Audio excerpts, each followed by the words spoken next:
Everybody else set? Good.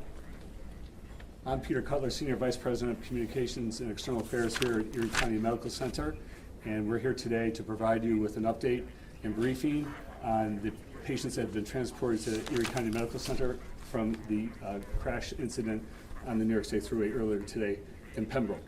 Our first speaker will be our Chief Medical Officer, Dr. Sam Cloud, who I'll also note has been a lifelong emergency department physician himself, and he'll be the first to speak. Dr. Cloud. Good afternoon. First, my prayers are with the patients and their families after this terrible incident. I want to first thank my colleagues in the pre-hospital professions, police, fire, and EMS. They rapidly worked to give the patients in this incident the best chance at recovery. ECMC is the only adult level 1 trauma center for Western New York. We plan, we train, and we are prepared to implement our plans for mass casualty incidents, which we proved today. We rapidly evaluated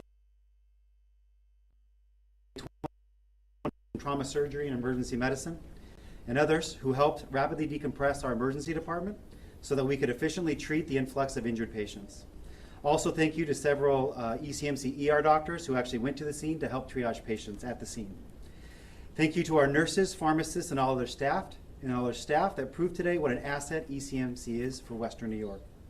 Lastly, thank you to our partners at Kaleida Health who coordinated with us and received patients to help keep us decompressed. Thank you. Thank you, Dr. Cloud. Our next speaker is our Chief of Emergency Medicine, Dr. Jennifer Pugh. Hi, my name is Dr. Jennifer Pugh. I'm one of the Chief Service of Emergency Medicine at ECMC. Again, our team worked together to provide care for all 24 patients coming in. We currently have 20 of those patients actively receiving treatment, imaging, evaluation by the trauma service in the emergency department, and we likely have updates later.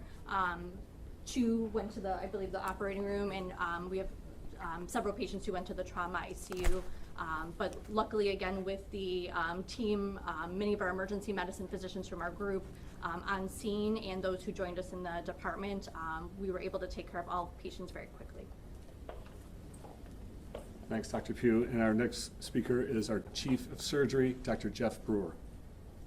Yeah, so I just want to echo what Dr. Cloud and Dr. Pugh stated. You know, it takes an army to mobilize what is essentially usually a full hospital and make space for 20 plus victims of a car wreck. You know, the initial report was that we had 50 plus patients coming, which we would have been able to accommodate. So everyone from the housekeepers that keep the rooms cleaned and turned over so we can get these trauma bays utilized, to the neurosurgeons, the orthopods, all the physicians that came down to help out, and the nurses and staff in the trauma bays. So now we'll open for any questions for any of the 3 physicians. What kinds of injuries, excuse me, what kind of injuries are you seeing? You know, with blunt trauma like motor vehicle collisions or a rollover like this, really any type of injury can be seen. So we have some folks that have some head injuries. We have some folks that have some extremity fractures. 2 patients are in the operating room right now, one with internal injuries that are being managed and one with a severe extremity injury. And then we have several folks still getting evaluated of lesser complexity still in the emergency department. Those 2 most serious, I mean, what are their prospects at this point? Do we know? I would expect that they would recover. Eileen, you have a question? Yeah, I mean, how did you make it all come together here? Just, you know, you work as a team, obviously, but just knowing how to evaluate each of those situations of what those folks had. So we train for these. In fact, we just had a mass casualty drill in July, where we actually bring everyone together and actually run through the entire thing with patients and ambulances arriving. And then we learn from those, and we post-game those, and Monday morning quarterback them and look at ways we can improve.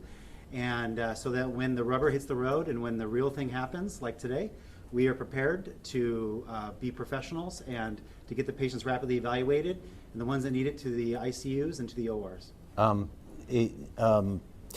At the scene, this tour bus came from Niagara Falls. I'm not sure which Niagara Falls, but it came from Niagara Falls to New York City, and we were told it was loaded with people that were from the Philippines, from the Far East, from India. There was a language barrier. I would imagine some of those folks are here, and could you talk a little bit about how you're dealing with it? Or is it become an issue for you, and how did you deal with that?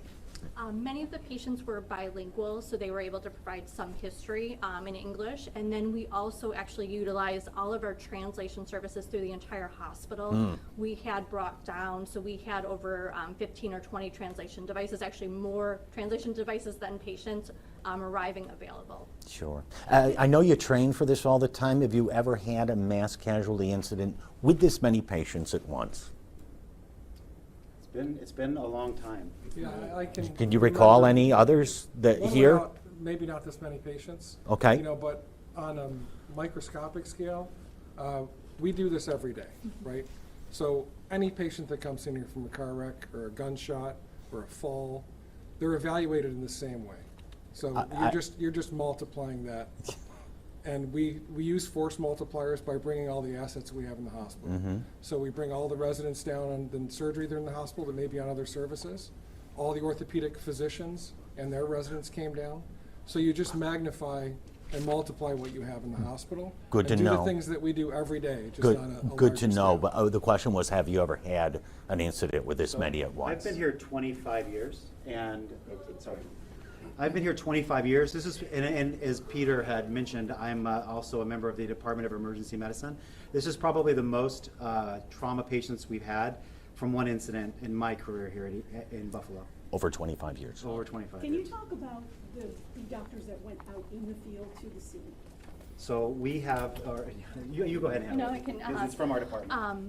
So UG Emergency Medicine, we cover multiple different sites, including ECMC, but we're fortunate to have an EMS division. And that group works directly with our EMS staff, and they actually deployed themselves right onto the scene. So I believe we had 6 physicians from our group there helping with the triage of patients. So they're able to go directly to the bus, actually help the EMS crews decide how serious the patient's injuries are. Other hospitals did receive patients with lesser injuries than ECMC, but all the critical patients, they were able to identify and scene, identify who would need mercy flight, and then be transferred here. So that was a huge asset, having so many trained staff on scene who have done these mass casualty drills or have been part of them, not only in New York or other states. If you know, how many Mercy Flight landings were here today? I believe we had 4. 4, yeah.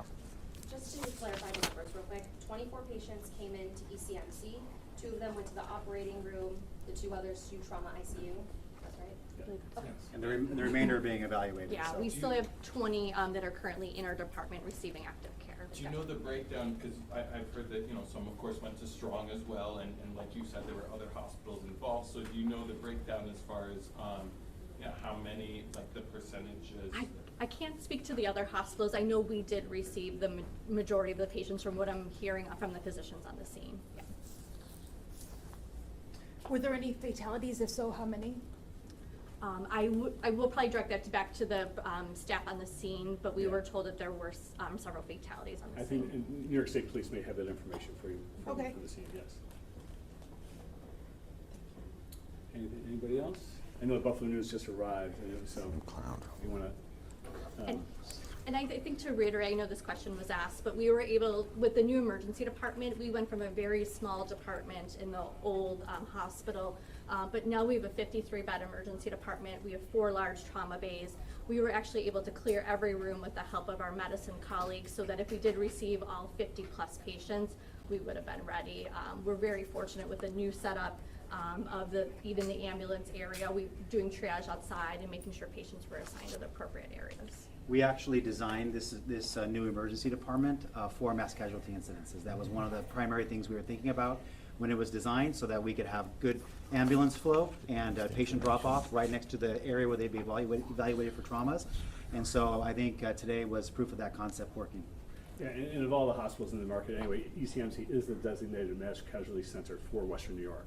And again, as Dr. Cloud said earlier, we are, as I think you all know, the only level 1 adult trauma center for Western New York. Oshai Children's is for pediatric cases, which would be 16 years and younger, but ECMC is for adults.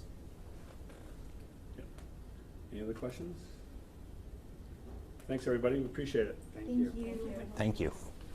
And thank you. And in the advisory I sent out, there were links to the biographies of all the 3 physicians, so if you need any more Could you information on send that. that to me?